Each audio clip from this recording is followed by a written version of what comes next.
Merci beaucoup et bonjour à toutes et à tous. Ravie de représenter. Alors, je ne sais pas si je me qualifierais de femme formidable, mais je considère que je viens d'une entreprise vraiment très engagée en faveur de l'inclusion et c'est ce que je voudrais partager avec vous. D'abord, on vous accueille, donc on est ravis. Et je pense que la présence d'Estelle, que je ne vois pas, qui est une des membres de notre COMEX, qui a beaucoup œuvré pour qu'on soit là, l'illustre. On a Nicolas Magnier, qui est le coprésident de Mixine, notre beau réseau, qui est représenté, heureusement, un des hommes parmi nous. Et bref, AXA, c'est une entreprise qui est engagée en faveur de l'inclusion depuis 30 ans.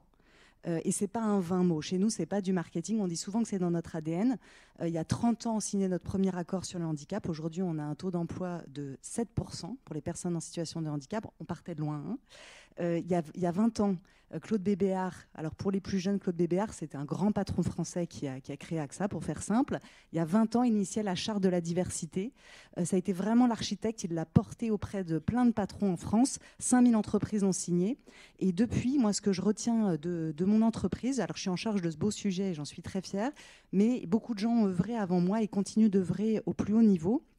Et ce qui vraiment fait toute la différence, c'est de prendre des engagements ambitieux et de les suivre et de les porter dans la durée. Alors pour moi, un employeur, pour répondre à ta question, à ce qu'on m'a demandé, c'est quoi être une entreprise inclusive et quelle est la responsabilité d'une entreprise pour favoriser la conciliation vie pro, vie perso, pour favoriser l'égalité professionnelle. Alors la première chose, et qui n'est pas évidente, c'est de créer une culture inclusive. L'entreprise, on dit souvent, AXA France, on est 13 500 collaborateurs, on dit souvent que c'est une mini-France. Si vous vous baladez partout, vous voyez qu'on est assez représentatif de la diversité française. Mais ça, c'est bien d'être divers. Il y a plein d'études qui montrent que la diversité des grandes entreprises de conseil américaines et autres qui disent que être divers, ça génère de la performance. En fait, c'est plus compliqué que ça. Il y a d'autres études qui montrent que si on fait venir de la diversité mais qu'on n'est pas inclusif et qu'on n'accueille pas les gens de manière inclusive, bah, ça ne marche pas, voire ça peut être contre-productif. Alors créer une entreprise inclusive, une vraie culture inclusive, bah, c'est facile dans les mots, dans les faits c'est exigeant et c'est vraiment c'est complexe et ça demande un vrai engagement. Alors, quelques billes pour tous ceux qui travaillent dans les entreprises. Peut-être que je suis sûre qu'on a plein d'autres boîtes qui font des choses extraordinaires, mais nous, en tout cas, ce qu'on fait, c'est qu'on prend des engagements tangibles dans la durée. Sur l'égalité professionnelle, on a signé notre premier accord en faveur de l'égalité professionnelle en 2006. On a aujourd'hui 45% de femmes parmi les dirigeants. Il y a 20 ans, on en avait moins de 20%. Donc on a plus de doublé la part des femmes parmi les dirigeants et on l'a signalé tout à l'heure. Être une boîte inclusive, c'est aussi d'avoir la diversité au plus haut niveau. Sur les écarts de salaire, on y reviendra, c'est le nerf de la guerre, hein, l'argent. Les écarts de salaire, ils étaient assez importants, on les a progressivement réduits avec une enveloppe dédiée.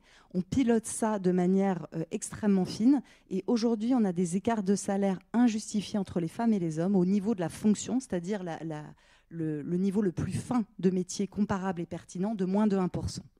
Alors on a encore beaucoup à faire, on n'est pas une entreprise parfaite, mais retenez des objectifs fixés dans la durée, suivis, pilotés minutieusement. Ce qui est aussi essentiel, c'est pour créer une culture inclusive, c'est de se former. Alors moi-même, la première, on a tous des stéréotypes. Vous savez, les stéréotypes, c'est les croyances. On met les gens dans des catégories. Tiens, les femmes qui ont des enfants, elles vont être moins productives ou moins présentes. Et les biais, on en a tous aussi. Là, c'est plus la dimension émotionnelle. Alors, dans cette catégorie des femmes, j'aime ou j'aime pas. C'est le fonctionnement normal de notre cerveau. Peut-être que vous le savez tous déjà. Si vous ne le savez pas, moi, j'ai un message, formez-vous.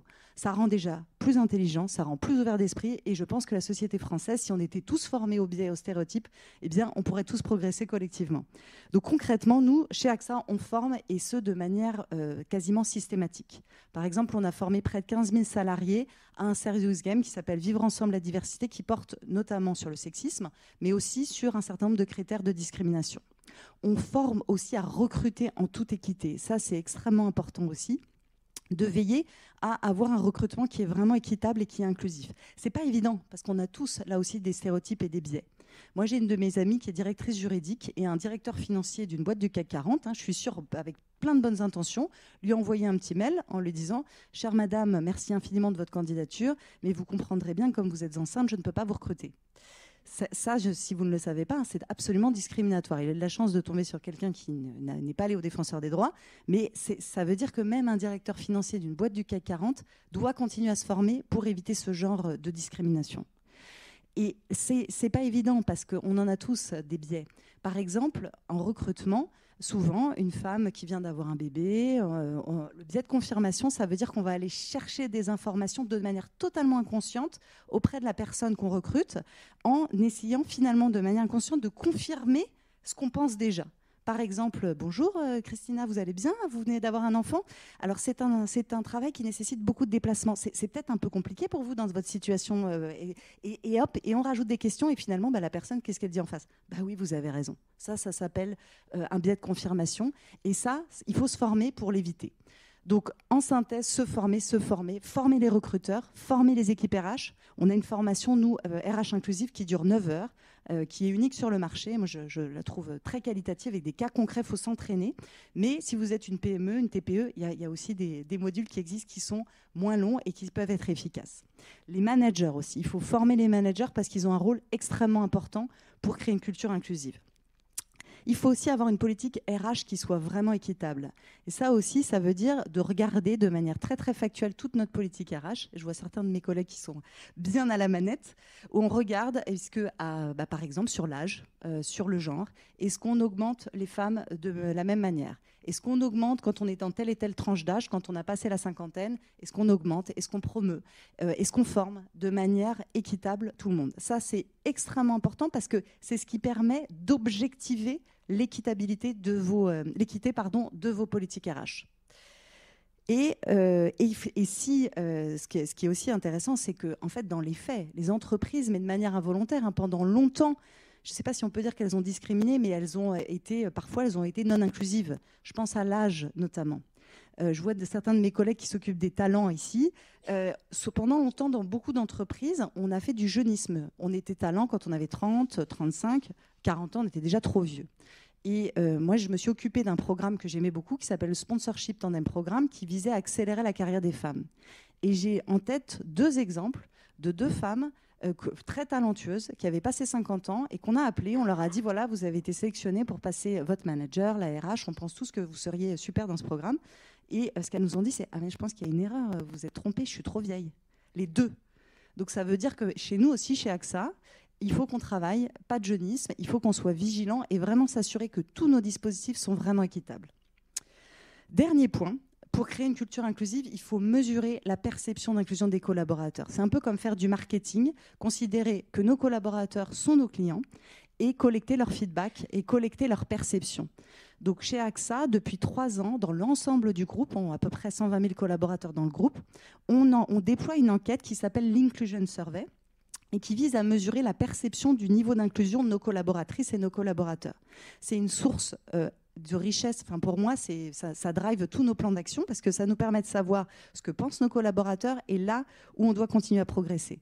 C'est bien sûr une enquête qui est anonyme, qui a été bâtie avec la CNIL et qui permet à ceux qui le souhaitent de dire moi je suis une femme, je suis un homme, je suis LGBT+, je suis dans telle catégorie d'âge, on peut bien sûr cocher toutes les cases et derrière ça nous permet de voir où on en est. Alors la bonne nouvelle que chez AXA, 9 collaborateurs sur 10 nous disent se sentir inclus et respectés comme ils sont. Je pense que c'est le témoignage de notre politique qui est vraiment ancré. Mais toutefois, on voit, notamment sur l'âge ou sur le genre, qu'on doit continuer à progresser. On a des verbatims qui nous permettent de voir qu'on n'est pas parfait. Il faut continuer nos efforts. Ensuite, au-delà d'avoir une politique vraiment, une culture inclusive et équitable, il faut des dispositifs très concrets. La conciliation, la vie pro, concilier sa vie pro et sa vie perso, c'est pas évident dans les entreprises. Or, c'est une nécessité absolue. Chez AXA France, on est 13 500, 4 générations, 54% de femmes. Et une des grosses attentes de nos collaborateurs, c'est qu'on puisse les accompagner pour concilier leur vie pro et leur vie perso. C'est pas que chez nous d'ailleurs. Il y a une enquête d'Harvard et du MIT qui montre qu'un parent épanoui, un parent productif, c'est un parent heureux qui sait concilier vie pro, vie perso. Il est plus innovant, il est plus créatif et il est juste plus engagé. Il part moins à la concurrence notamment. Donc en fait, pour nous, c'est une évidence qu'il faut s'engager pour la conciliation vie perso-pro de nos collaborateurs. Alors concrètement, on a signé il y a longtemps une charte sur la parentalité. En 2017, AXA a déployé une politique parentalité dans l'ensemble de notre groupe. avantageuse. Et l'année dernière, on a déployé aussi, là aussi, pour nos 120 000 collaborateurs, un programme qui s'appelle WeCare. Et j'espère qu'il pourra vous inspirer pour progresser. Alors, dans ce programme WeCare, c'est tout simple, en fait. Le message est le suivant. On considère qu'on doit être là pour accompagner nos collaborateurs au moment qui compte. Alors, quels sont ces moments qui comptent ? Il peut y avoir la parentalité. On a à peu près plus de 5 400 collaborateurs qui ont un enfant de moins de 18 ans chez nous. On a entre 400 et 500 collaborateurs qui ont un bébé chaque année. Donc, la parentalité, ça compte. Alors, concrètement, qu'est-ce qu'on fait ? Un congé maternité rémunéré de 20 semaines, un congé paternité et accueil de l'enfant, donc valable pour les pères et les coparents, de 8 semaines rémunérées. Et ça, on sait que c'est hyper important pour l'égalité professionnelle. Si la femme est seule à s'occuper de son bébé dès le début, après, ça va être très compliqué d'inverser, d'avoir une double carrière. Il faut que les hommes, il faut que les coparents soient là pour accompagner celle qui vient d'accoucher. Au-delà de ça, on propose des autorisations d'absence rémunérées pour les collaborateurs qui sont dans un parcours de fertilité, des congés pour des fausses couches au-delà du légal. Bref, je vais pas tout vous dire, mais on est présent, on a vraiment mappé tous les moments qui comptent de nos collaborateurs parce qu'on sait que c'est un moyen de les fidéliser, c'est un moyen de les engager et que c'est une forte attente de leur part. Sur les danses, c'est aussi un sujet qui est un sujet tabou. Et c'est vrai que tous ces dispositifs RH qu'on propose, on en propose beaucoup chez AXA. Un de nos gros enjeux, c'est que nos collaborateurs les connaissent. Et ça nécessite de beaucoup les animer, de beaucoup les communiquer, c'est exigeant. Donc on essaie de communiquer, on essaie par tous nos canaux que nos collaborateurs soient informés de ces dispositifs pour en profiter. C'est pas toujours évident parce que ça veut dire aussi lever les tabous. Donc sur les danses, on a aussi tout un dispositif pour que nos collaborateurs qui accompagnent des proches dépendants puissent bénéficier d'autorisation d'absence, puissent bénéficier de dons de jours abondés par l'entreprise. Ça, c'est un super programme parce que ça incite aussi à la solidarité. Je suis collaborateur, j'ai des congés, je peux les donner à un collaborateur aidant. Mais il faut que les collaborateurs aidants osent en parler. Donc ça veut dire lever les tabous sur les danses. Donc ça, c'est aussi une grosse responsabilité des entreprises, c'est de lever les tabous pour que tous les collaborateurs, toutes les collaboratrices osent être qui ils sont en entreprise. J'en finirai par l'Audace n'a pas d'âge, un dernier programme qu'on a lancé sur l'âge. Parfois, être une femme, passer un certain âge, je ne sais plus, c'était tout à l'heure Valérie qui disait « je ne veux pas être une vieille femme et en plus pauvre », mais parfois, être, entre guillemets, passer un certain âge et être une femme, ça peut être double peine. Donc nous, on a lancé un programme l'Audace n'a pas d'âge, si vous vous baladez dans nos locaux, vous le verrez, et qui vise notamment à lutter contre les stéréotypes liés à l'âge. Et je pense que là, ça c'est le nouveau tabou, le nouveau stéréotype sur lequel on doit agir collectivement en France. Peut-être pour finir, mon conseil à vous tous, moi c'est très aligné avec ce que tu disais tout à l'heure, femmes et argent, pas de tabou. Mesdames, il est temps de vous former si vous ne connaissez pas l'argent que vous gagnez, comment vous le placez, c'est le moment, l'éducation financière c'est pour nous toutes.